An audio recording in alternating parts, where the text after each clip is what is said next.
I started my weight loss journey with the goal of looking good naked. This was actually in the bio of my Instagram thing for so long, like just trying to look good naked.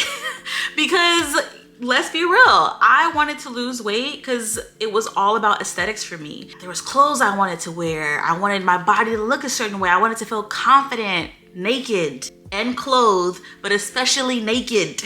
And that's what I wanted. I thought it would take me 1 year to lose 100 pounds, and I was just a sweet little summer child. Because it's been 3 years, I'm 80 pounds down, not even 100 yet, and it's already been 3 years. And I'm hoping as we enter into the 4th year that I hit my 100 pounds down goal. But I've learned so much about weight loss over these 3 years. And the only way I've managed to keep the weight off successfully is by being consistent. So many of us think being consistent in fitness looks like this. I'm going to define this as being flawlessly consistent because it's flawless. It's literal perfection, and nobody, literally nobody, has this level of consistency. But consistency also can look like this.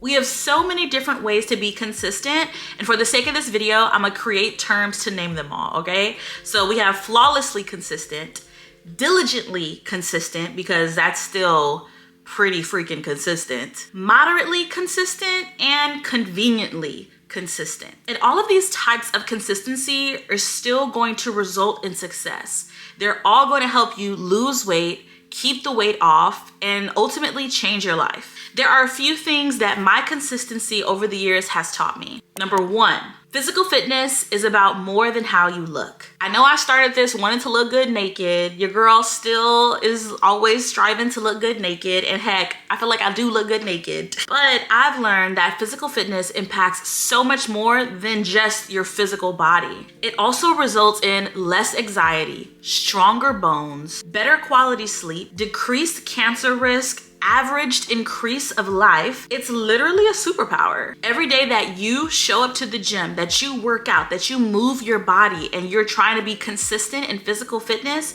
is a day you're going to be proud of. In 5 years' time, you're not gonna look back on specific days and only recall the days that you crushed your workouts. You're not gonna only remember the days that you absolutely killed it, but you will remember that you spent a lot of time being consistent in the gym, in showing up. Because every day you show up counts. It doesn't matter if you had a great workout or it's a bad workout, but you pushed through it. It doesn't matter if you could only give 15 minutes to your workout or if you gave a full hour. You still showed up. And in your memory, when you look back, it's just gonna count as another day of you being in the gym. Focus on being consistent. Any type of consistent, because fitness is a lifelong journey. It's not a 30-day challenge. Consistency gives you something you can focus on. You and you alone are responsible for how consistent you are. You can't control how quickly the scale moves or how slow or fast your body is responding, or if you can even see the changes or not. You can't control any of this,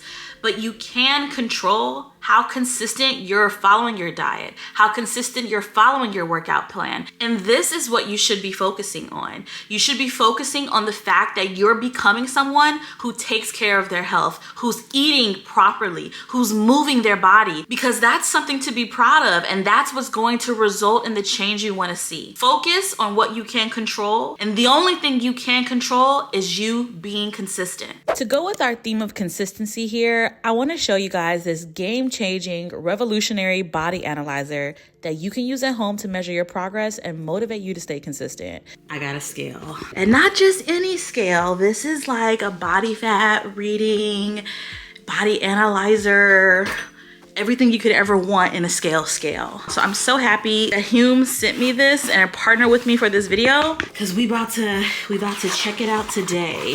This bod pod will measure your weight, your BMR, and so much more. And you guys know I'm not a super big fan of measuring my weight only, because health and fitness is so much more than a number on the scale.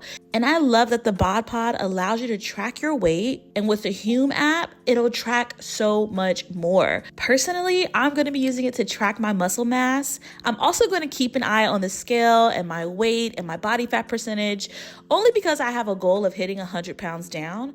but I know seeing the change in my muscle mass is gonna motivate me like nothing else. They're having a month-long Black Friday sale. It's their biggest of the year, and with my discount code, you can save up to 50% off of the total. My code is valid for 7 days, so grab it while you can. So you guys know I've done DEXA scans in the past, especially when I was in LA. I do plan to get an updated one when I'm back in LA, but that won't be for like a year. But I love that this actually analyzes your body, your BMI, your muscle. As long as you use the same tools of measurement, it will show concrete progress. So if I get on this and it gives me stats for today, it'll be beneficial to have that information and to use the same tool of measurement consistently. Keep your measurement system consistent, the time of day consistent, try to keep it all consistent. And this is gonna be interesting and extremely accurate. Way too many people think that averaging 1 pound a week for weight loss is slow. And before you fight me on this and you say, no, I think 1 pound is great, let me give you a scenario. We start a diet and in the span of a month, maybe the first 2 weeks, the weight is coming off quick. In the first 2 weeks, you drop 4 pounds, just like that. The last 2 weeks, it stalls. Your weight doesn't move. What happens? If you're being honest with me, you know you freak out. If the first 2 weeks you saw a drop of 4 pounds and the next 2 weeks it was absolutely 0, you're going to freak out. Everyone does. But in the span of that month, the average is 1 pound a week of weight loss. That is still a successful month. And yet when it happens to us, we're like, oh my God, I lost 4 pounds the first 2 weeks, but the next 2 weeks I haven't lost anything. Maybe I need to change. Maybe I need to increase my cardio. Maybe I need to walk more. Maybe I need to eat less. We start trying to change something that's already proving that it works. An average of 1 pound a week is phenomenal progress. I know it seems slow. Honestly, when it happens to me, I start freaking out too. But I have to remind myself, and I want you to remind yourself, that if you're losing and averaging 1 pound a week for weight loss, you'll end up being 20 plus pounds down in 6 months. If you keep that rate up of weight loss, in the span of a year, you'll be over 50 pounds down. That's how good averaging 1 pound a week for weight loss is. So many of us struggle to lose even 10 pounds and keep it off. But if you stayed consistent and you were okay with averaging the 1 pound a week, in a year's time, you'd be 50 pounds down. Pay attention to the average rate of weight loss. Stay consistent with your diet. Stay consistent with your workout plan. It is working. Don't let 1 or even 2 weeks of a slow moving scale stop you from doing something that's already working. Remember to look at your average rate of weight loss, stay consistent, and focus on what you can control. You can lose weight with every single one of these types of consistency. Some, of course, will result in more aggressive weight loss than others at a more quicker pace, but they all result in success. If you've watched me for long enough, then I'm sure you've seen me demonstrate each of these styles of consistency. Sometimes I've been crazy focused, crazy on it, super inspired, and other times a little less so.